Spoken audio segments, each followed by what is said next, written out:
we're Team Jags. I'm Chelsea. I'm Jerica. And I'm Carrie.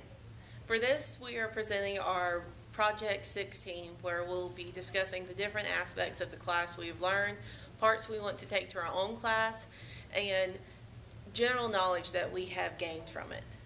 All right, Carrie, tell me a little bit about this class. This class is about preparing future teachers for the real world. And when we were kids, we were taught you learn A and B, you'll get C. But in an actual classroom, you may only get A and expected to make the project D. You don't have everything you need. So for this, we're taught how to find the information, where to go for the information, to understand that we're not alone in the classroom, that we can connect our students to other people around the world. It's not just our students, we can connect ourselves. You know, teachers want to work together. I have an idea, she has an idea, and you learn about them. Yeah. It's about just understanding that you're not alone and you can do this. Not everybody wants to learn. All right, what was your favorite part about EDM 310? I like most the iMovie and the green screen. With the iMovie, when we first started, we were taught if you couldn't figure it out, you could ask for help, but also try to figure it out on your own. Attempt at it. And so I looked up different blogs, I found YouTube videos, just trying to figure out how to make this thing work. I was getting so frustrated at the beginning.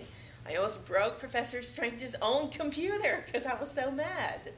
But once I realized that, I can do this, just keep going at it. By the second project, I was finishing everything pretty quickly. With the green screen, I love that I can have all of my students right there at the green screen talking or acting like they were swimming. In the background, they can actually have a historical event in the back or the water.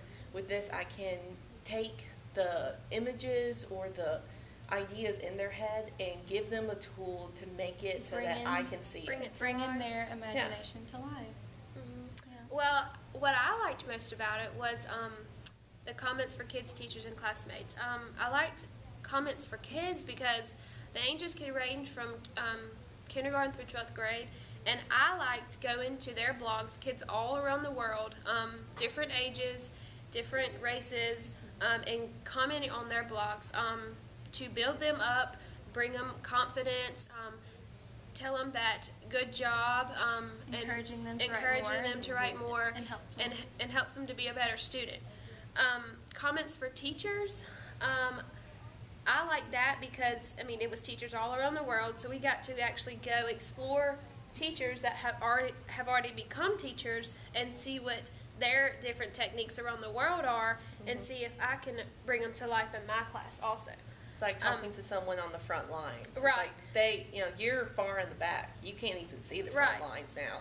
Comments for classmates is cool because we have the exact same assignment, but it's cool to go to different classmates' blogs and see what they say. And what their thoughts are on each different assignment. Right. I thought sometimes, like, when I was in a rush or and doing my blogs, that it was just terrible. And then I would get a comment back saying, good job, this is great, I'm going to take this when I become a teacher and use it in my classroom, whether it's a game, a handout, or whatever it was. Exactly. They would take them and have it in their classroom. And that's my favorite thing about blogging is, doing the assignment each and every week and knowing that towards the end or even during the week that someone was going to make a comment, just like the kids being inspired to build writing our confidence. Right. Yeah.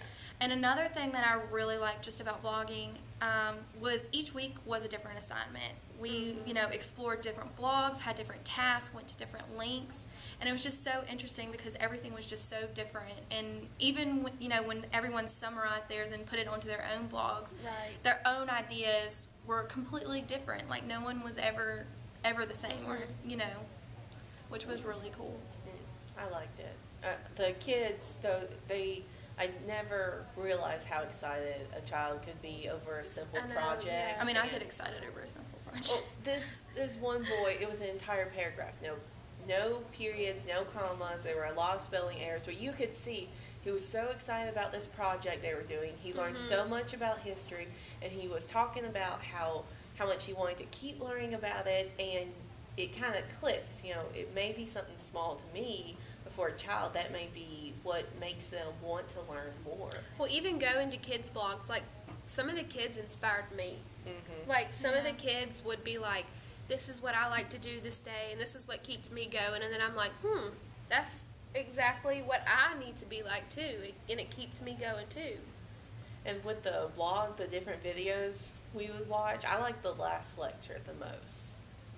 The last lecture was good, but another thing that students need to realize in EDM 310 is time management. Mm-hmm. Like, you have to do your blog assignments on time. Like, don't wait until the last minute to do it or post it up on Sunday. You know, gradually work through it throughout the whole week.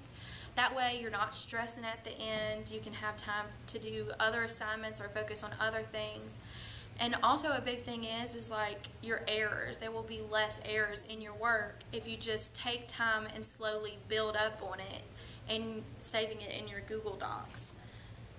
Yeah, one time I waited till Sunday night to finish a assignment, and Monday morning I looked, and I'm not joking, every there was a complete opposite of what it needed to be. I did not know what I was doing or what was going on. I was just looking and said, this is not right. I have to fix this. But that's an important thing to realize, is that when you wait until the last minute and when you're really late, you're not as alert as you are like during the day or the morning or even at the beginning of the week, you know.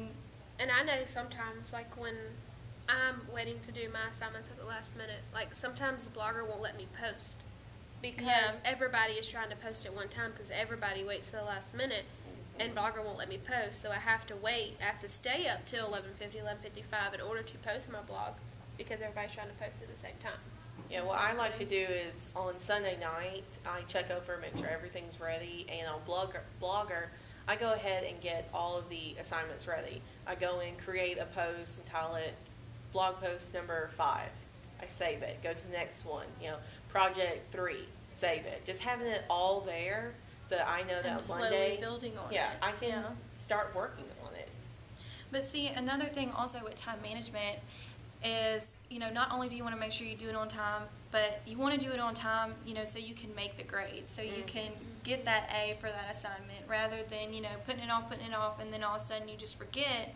And then come time when we do our checklist or even at the end of semester, you have so much work to catch up to, and it affects your grade. And sometimes people that don't do their assignments, Dr. Strange gives us a special assignment, and we have to complete that by the middle of the week with all our other work too. So it gets overwhelming. Right, doing it on time is important. Yeah, I asked my dad about that. He said, well, when you're a kid, you're given one thing, school. So once you get older, you're given 2 things, school and maybe a part-time job. He said, once you get 3 things, he said, then you have to learn how to juggle. And I said, well, how many items do you have? He said, a lot more than I ever thought I could juggle. I said, but you have to build up. You can't go from one thing that you concentrate on to 19. So you have to slowly build up to it. And by the time you're an adult or by the time we're teachers, we'll not necessarily be ready, but we'll be confident enough to know this is what I need to do. This is where I can go when I need help. So that when we go in on our first day, we won't get overwhelmed. So to summarize this presentation up, do your work on time, make sure you do all your assignments, take to heart everything that Dr. Strange has to offer, and research the links, do the work, summarize it on time, keep a good grade. Anybody else want to add anything? The lab assistants are also there to help you. Yes. Be The very lab nice to assistants are them. great. Give them something at the end. They are incredible.